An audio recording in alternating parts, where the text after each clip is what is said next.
If you want to write stories your readers will love, there are 3 things you need to do. Understand storytelling principles, see how other writers have applied those principles, and then use them in your own work. Here on the Story Nerd podcast, our goal is to demystify story theory. We'll help you with the first 2 steps so that you can get started with the third. I'm Melanie Hill, writer, editor, and poet, and I help writers identify and solve their story problems. And I'm Valerie Francis. I'm a writer and a story editor, and I teach women who are writing in all genres how stories work so they can finish the books faster and without frustration. On today's episode, Valerie pitched Primal Fear so that we can study the villain's monologue. This 1996 film was directed by Gregory Hoblit from a screenplay by Steve Shagan and Anne Biderman, and based on the novel Primal Fear by William Diehl. Now, of course, there will be spoilers because we can't talk about the movie without talking about the movie. And please help other writers or listeners find our show by leaving a rating and review. For Apple Podcast listeners, you can do it right from your phone. Simply go to the show's landing page, scroll to the bottom, and find us there. It's that simple. All right, Valerie, how did you go this week with the villain's monologue in Primal Fear? Oh, it's a good one this week, Melanie. And take heed of the spoiler alert because it's a pretty significant one this week. All right. I love this movie. And I've done a deep dive on the novel as well. As good as this movie is, honestly, the book is even better. So, as Melanie said, my study topic this season is the villain's monologue. And in past episodes, I have gone through the theory behind this in great detail. So I won't spend a lot of time on that here today. But just a quick recap of the theory is this. The villain's monologue is not limited to a stereotypical villain. It's a term that is used to refer to antagonists, broadly speaking. It doesn't have to be delivered as a monologue. For example, in a novel, it could be delivered as prose from the narrator's point of view. It doesn't even have to be delivered by the villain. So it's a villain's monologue that doesn't have to be a monologue and doesn't have to be delivered by the villain. But it is delivered at a key point in the story. Always one of the main plot points of the story is the villain's monologue. It is pure exposition. And it serves a very specific story function, which is to let the reader or the viewer know why the villain does what he does. What's the reason? What's his motivation? Now, if you think back to the episode we did on Mission Impossible Rogue Nation, that was episode 2 this season, you'll remember that there was a very clear, stereotypical villain that Ethan Hunt was going up against. Great. That approach works extremely well in an action story. Primal Fear is a thriller, and I love thrillers for a lot of different reasons, including one, they tend to be page turners with high stakes. So the plots tend to be really engaging. And I like that kind of story. But mostly, I think what I like most about thrillers is that while they have lots of external action and high stakes, they also tend to have complex characters. Even more than a thrilling plot, I enjoy complex characters. And this is one of the key differences between a thriller and an action story. Now, that's not a slight against action stories at all. They're different genres. They're designed to do different things. Protagonists in action stories tend to be constant characters. In other words, generally speaking, they don't change. They don't have an arc. They don't have dimension. Nor do we want them to. And that's really important. So it's not a flaw. It's a feature. Right? It's not a bug, it's a feature. Like, for example, if we go back to the Mission Impossible example, we don't want Ethan Hunt to suddenly have a moral dilemma of whether he should hop on the outside of a plane or not. We don't want him to suddenly get vertigo. No, we want him to just go and do it and be the action hero and let us live vicariously through him and pretend that we're all action heroes too. In an action story, the divide between good and evil tends to be a fairly black and white kind of deal. The good people are really good. The bad people are really bad. And what you tend to have is a hero who is on the side of good and a villain who is on the side of evil. In a thriller, it's all shades of gray. There's none of this pure black, pure white stuff. No one in a thriller is wholly good and no one is wholly bad. And that's what makes characters in thrillers so interesting and so much fun to write.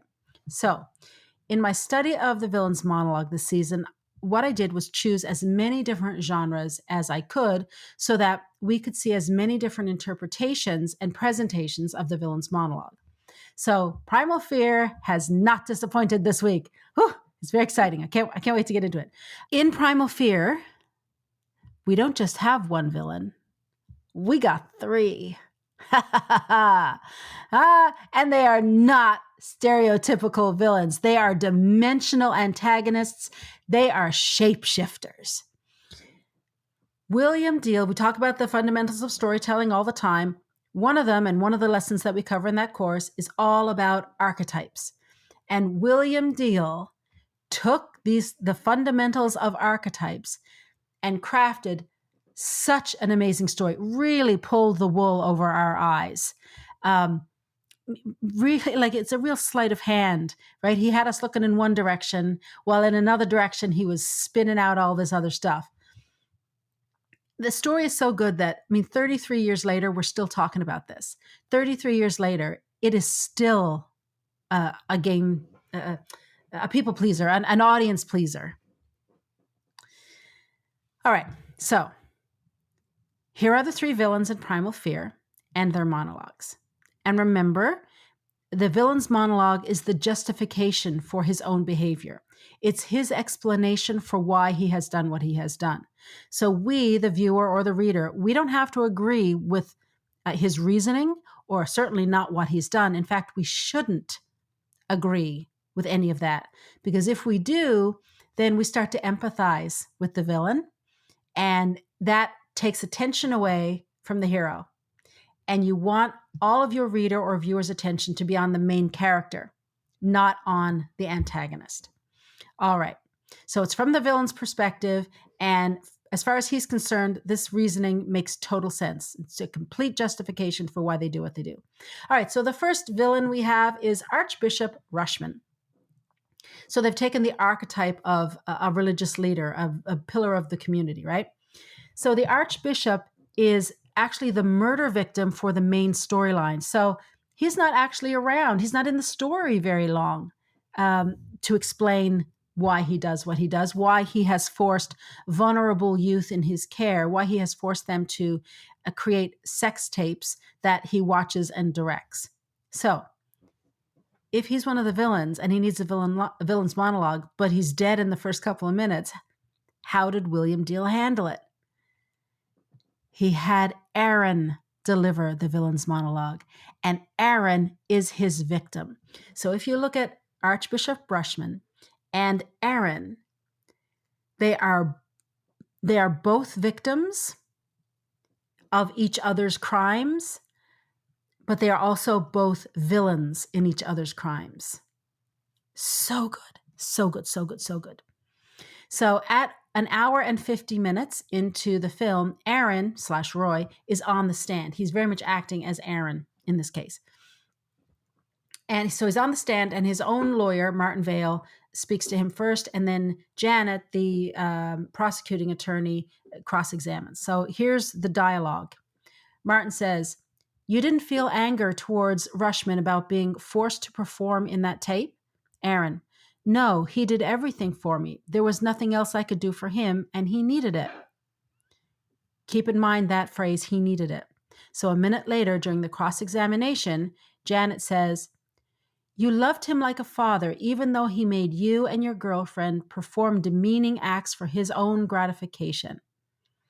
Aaron says, "No, you don't understand. There was no other way for him to cast out his own demons. He needed it."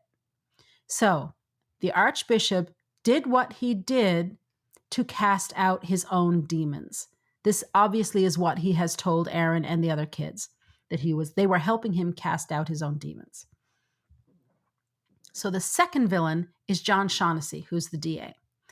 At 50 minutes in, and this is the first villain's monologue of the film, and we don't know that he's a villain at this point, right? So at 50 minutes in, Shaughnessy and Martin are in a Chinese restaurant having supper, and Shaughnessy has obviously invited Martin Vale to dine with him. And so here's what Shaughnessy says. Well, you know what?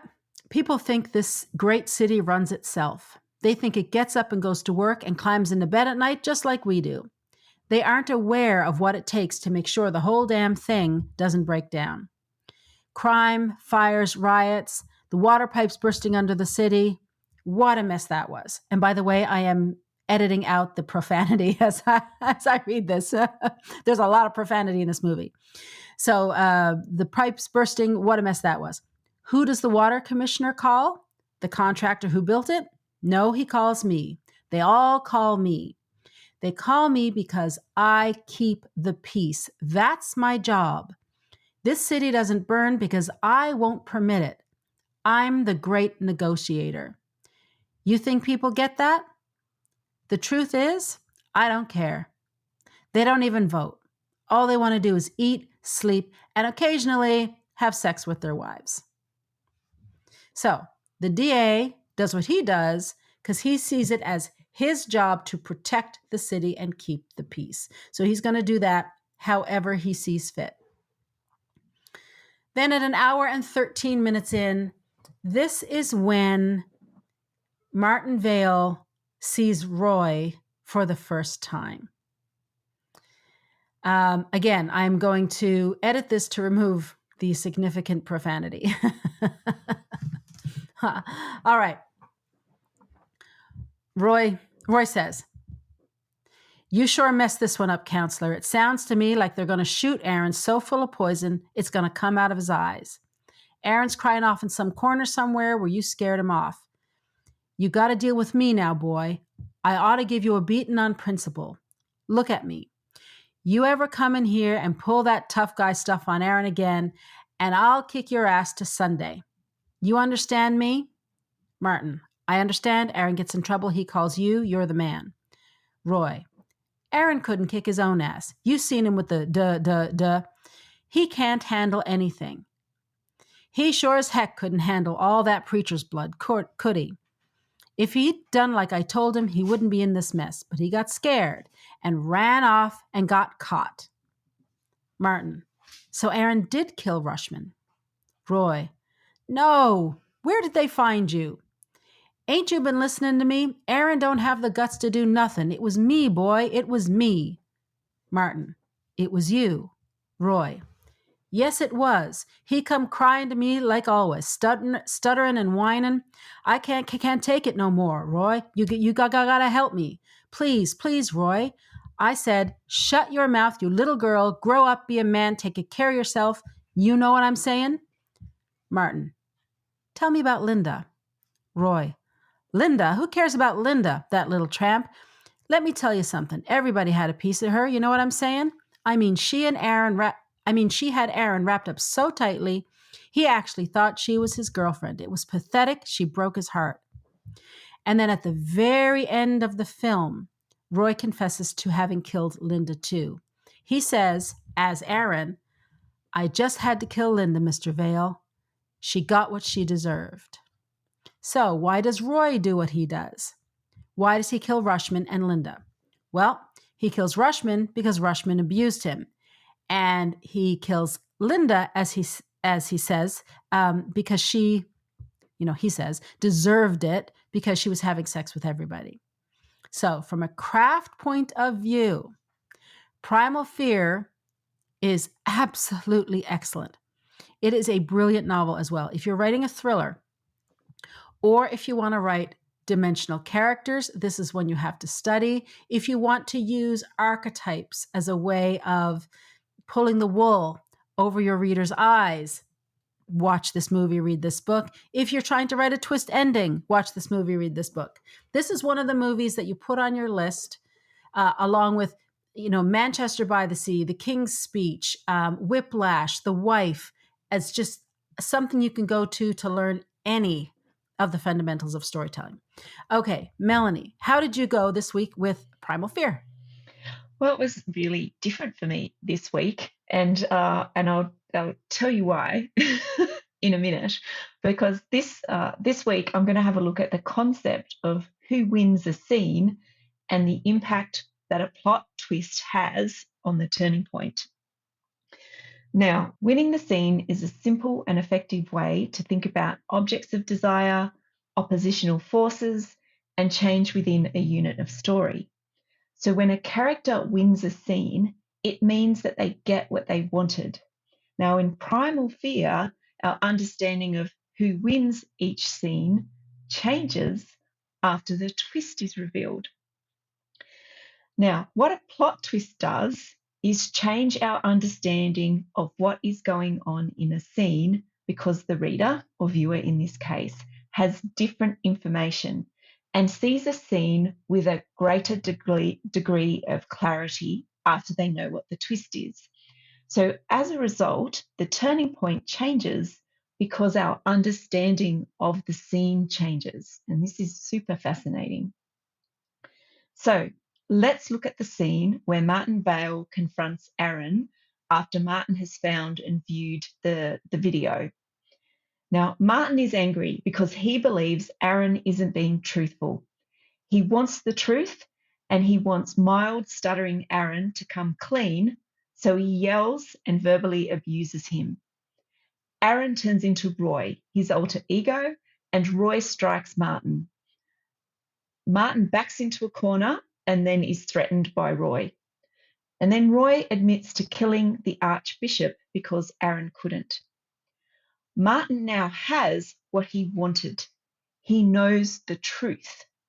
Yes, it complicates his trial strategy and makes winning more difficult, but at face value, he has won the scene because he simply got what he wanted. Now, we also assume that Aaron doesn't know about the video, but when Roy appears and explains that Aaron runs to Roy when things get difficult, we assume that Aaron is innocent and isn't aware of Roy's existence. And this is what Valerie was referring to when she was talking about how archetypes are used to create complex characters, but also set up your expectations of a certain pattern of behaviour. Now, the turning point for Martin was when Roy says that Aaron couldn't handle seeing the Archbishop's blood. Martin wants the truth, and the situation with Aaron/Roy is becoming clearer, but he has to know for certain. So Martin then asks the question, so Aaron killed Rushman. Now, the rest of the scene is cementing Roy's role in the Archbishop's murder. Now, if we view the scene with the knowledge that Roy was manipulating Martin and acting as Aaron, we can see that Roy won the scene because he has convinced Martin that Aaron couldn't do it, and he's also given Martin a plausible explanation as to why. So the turning point from Aaron/Roy's point of view then was when Molly, the psychologist, re-enters the room. And at that point, Roy has Molly on his side and he's convinced her that he's got a split personality. She has seen Roy's transition from Aaron to Roy and back again.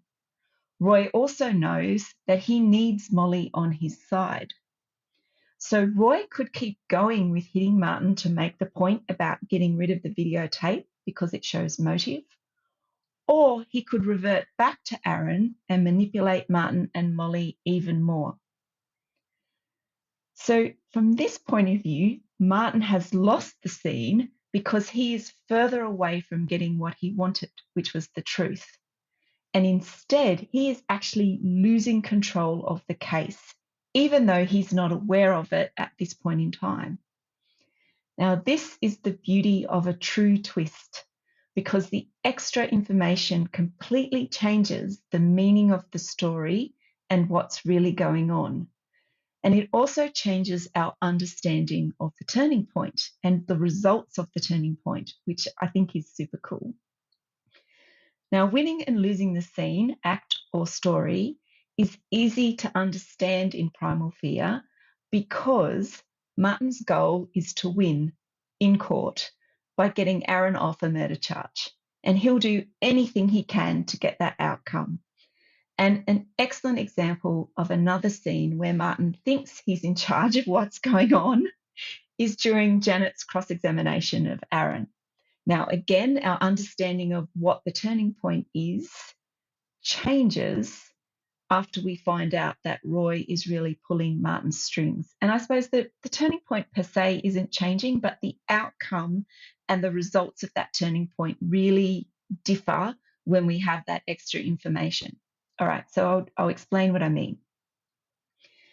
There is a clear point in the scene where Martin must decide how he's going to approach Aaron's cross-examination or how he's going to set up for that cross-examination, because it will mean the difference between Aaron being found guilty or getting a mistrial and an insanity ruling for his client. Aaron is already in the witness chair, so Martin decides that he has to get the judge and the jury to meet Roy.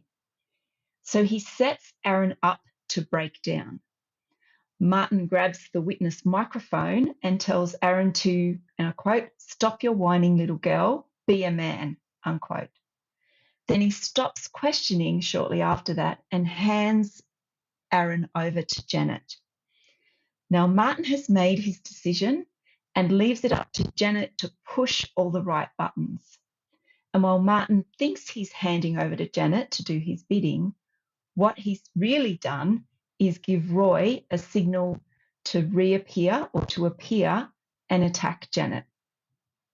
So on the surface, Martin gets what he wants. He gets a mistrial and Roy gets what he wants, which is to get away with murder. However, Martin didn't want Roy to get away with murder. He wanted to get Aaron off. So who wins that scene? Roy wins the scene because he gets exactly what he wants. Martin loses the scene and the story because Aaron doesn't exist.